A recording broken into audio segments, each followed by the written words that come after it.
Salam sejahtera, terima kasih kerana bersama dengan saya di Nazilin Unity Channel. Ini satu pendedahan daripada Menteri Kewangan sendiri yang memang mengejutkan kita semua.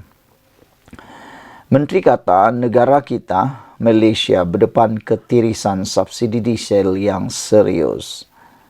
Negara kita sedang berdepan isu ketirisan subsidi diesel yang serius dan wujud kemungkinan terdapat pihak yang tidak layak namun masih menikmati subsidi itu, kata Menteri Kewangan II, Datuk Seri Amir Hamzah Azizan. Memberi contoh mengenai penggunaan diesel bersubsidi dalam negara, Amir berkata penggunaan itu adalah lebih kurang 6.1 bilion liter sebelum COVID-19 dan kini penggunaan diesel bersubsidi mencecah 10.8 bilion liter. Kalau kita kira peningkatannya ialah 70%. Jadi mana subsidi diesel itu pergi? Kita rasa buat masa sekarang ada kemungkinan besar subsidi itu berganjak kepada sektor yang tidak berhak mendapat subsidi. Tuan-tuan, kalau membeli diesel daripada stesen petrol, kita akan membayar RM2.15 per liter. Tapi kalau kena bayar kadar komersial, jika anda dalam sebuah syarikat dan tidak layak untuk subsidi diesel, anda perlu membayar lebih kurang RM3.48 per liter. Jadi perbezaannya amat ketara. Katanya ketika berucap pada perhimpunan bulanan Kementerian Perdagangan Dalam Negeri dan Kos Sara Hidup di Putrajaya. Turut hadir Menteri Perdagangan Dalam Negeri dan Kos Sara Hidup, Datuk Armizan Muhammad Ali. Mengenai kemungkinan subsidi tersebut berganjak kepada sektor yang tidak berhak mendapat subsidi diesel, Amir berkata perkara itu mengakibatkan beban lebih besar kepada pengurusan kewangan negara. Ketirisan ini yang perlu kita hentikan. Duit kita bayar kepada syarikat yang tidak sepatutnya mendapat subsidi. Ia sepatutnya pergi kepada rakyat untuk kita bina sekolah yang lebih elok, klinik serta infrastruktur lain yang lebih penting kepada rakyat, katanya. Kita harus bertindak kena tutup kelompangan yang ada dari segi ketirisan ini. Kita tengok dari segi jumlah subsidi diesel yang diberi tahun lalu lebih kurang 20 bilion ringgit Malaysia.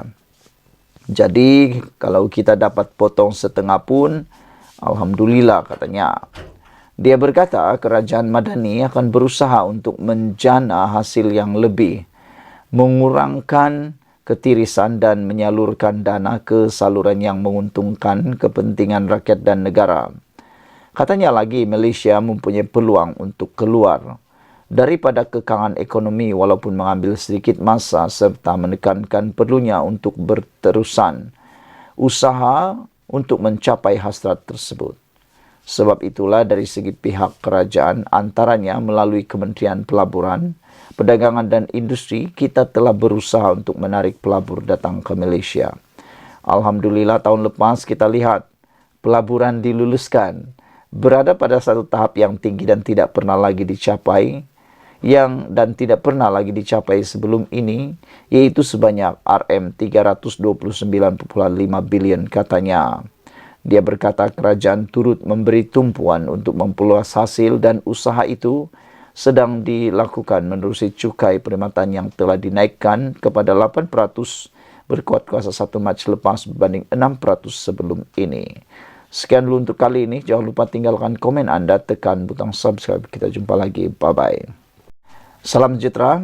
Isu kali ini memang paling panas apabila ada tuduhan mengatakan bahawa Samsuri hanya boneka hadi, belum tunjuk sebarang kejayaan. Apa pendapat anda tentang isu itu? Benarkah Samsuri hanya boleh atau hanya menjadi boneka kepada hadi? Dan betulkah Samsuri belum pun menunjukkan sebarang kejayaan? Ditulis oleh Burhan Ahmad. Menteri Besar Terengganu Datuk Seri Dr. Ahmad Samsuri Mokhtar hanya boneka kepada Presiden PAS, Tan Sri Abdul Hadi Awang, dan belum menunjukkan seberang kejayaan di Terengganu. Pengerusi Amanah Terengganu yang baru, Senator Hasbi Muda berkata, sehingga kini Samsuri belum memperlihatkan sebarang jasa yang boleh dibanggakan oleh rakyat Terengganu. Drawbridge yang terkenal itu pun bukan dihasilkan oleh beliau. Itu sudah dirancang dan dibuat oleh kerajaan BN sebelum ini, kata Hasbi. Katanya lagi, apa yang ada kepada Samsuri hanyalah image baik beliau berbanding dengan pemimpin PAS yang lain.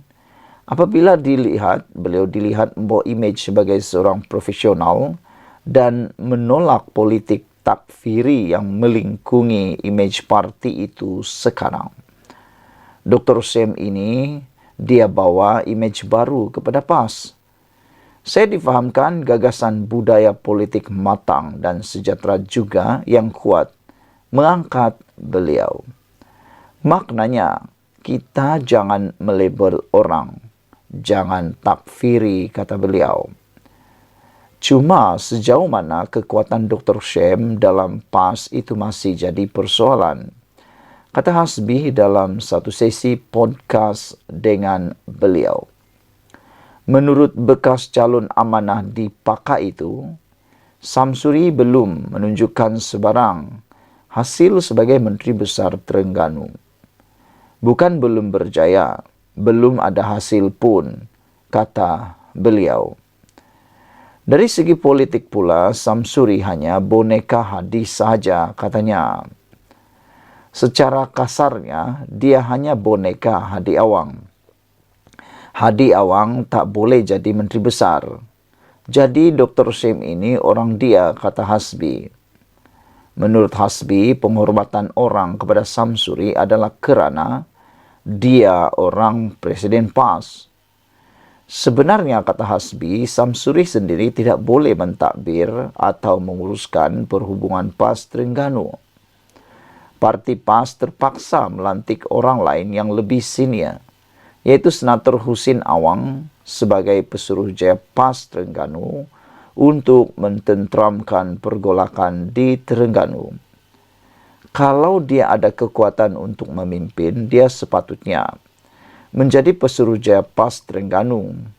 Tetapi dia hanya timbalan yang jadi Pesuruhjaya tokoh yang seusia dengan Presiden PAS yang memang dihormati, kata Hasbi lagi. Menurut beliau, prestasi Samsuri sebagai Menteri Besar sangat teruk.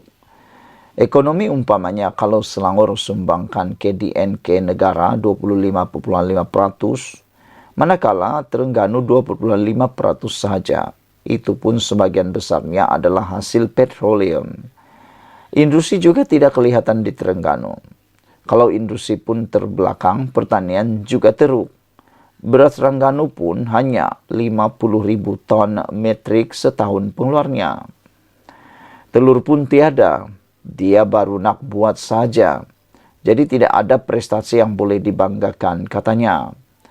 Belanjawan Terengganu pula bergantung kepada pemberian dana khas persekutuan untuk takbir negeri itu. Hasil yang dia betul-betul jana tidak cukup pun untuk bayar gaji kaki tangan dia. Saya ingat hanya 270 juta ringgit. Macam itu saja berbanding dengan perbelanjaan semasa dia sebanyak lebih kurang 350 juta. Di situ kita boleh lihat dalam tempo 5 tahun dia jadi Menteri Besar, dia tak buat apa-apa yang besar, katanya lagi. Samsuri dipilih sekali lagi sebagai Menteri Besar selepas PAS menang besar di Terengganu dalam pilihan raya 6 negeri baru-baru ini. Walaupun sebelum itu terdapat ura-ura, Istana Terengganu tidak mahu beliau menjadi Menteri Besar lagi. Sekian dulu untuk kali ini. Jangan lupa tinggalkan komen Anda. Bye-bye. Salam sejahtera. Terima kasih kerana bersama dengan saya di Nazilin Unity Channel.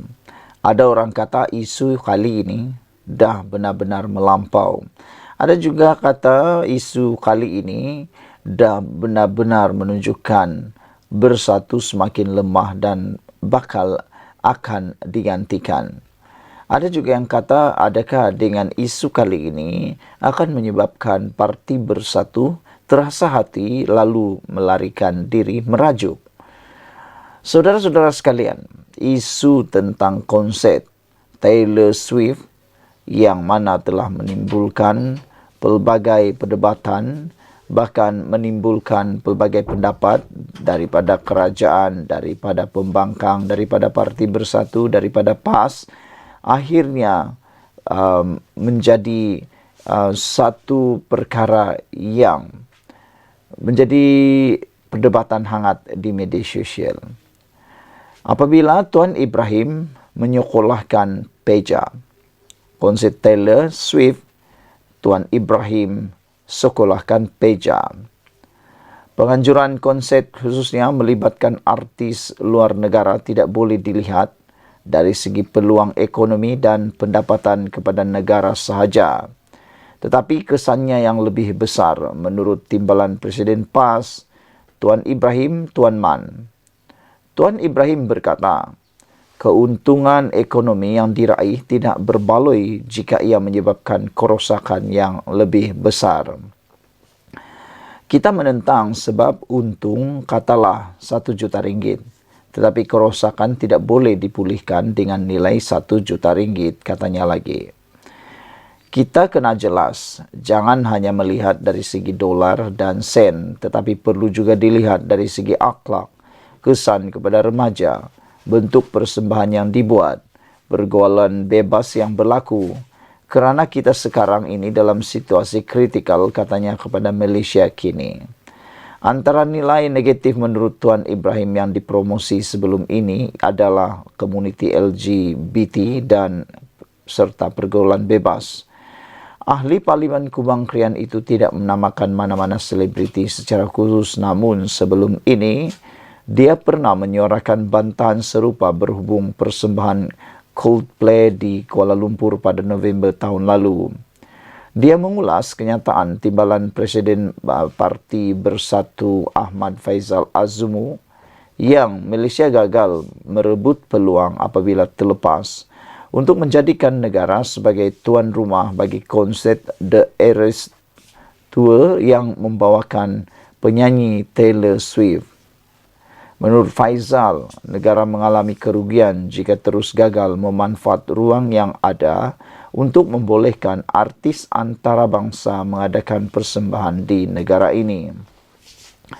Ia susulan Perdana Menteri Singapura Lee Hsien Loong dilaporkan berkata, langkah menjadikan republik itu sebagai destinasi tunggal konsert Taylor Swift di Asia Tenggara sebagai langkah yang terbukti sangat berjaya. Pada masa sama, Lee berkata, ia bukanlah tindakan yang tidak mesra terhadap negara-negara lain di rantau berkenaan.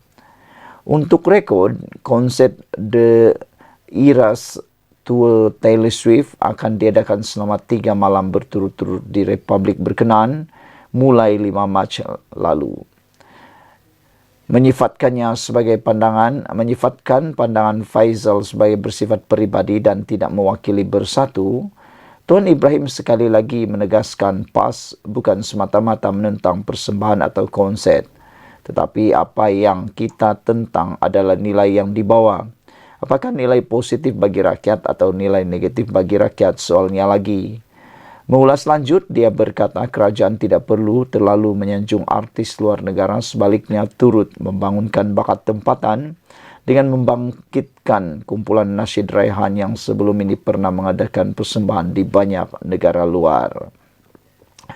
Sekian untuk kali ini. Jangan lupa tinggalkan komen anda untuk isu kali ini. Kita jumpa lagi. Bye-bye.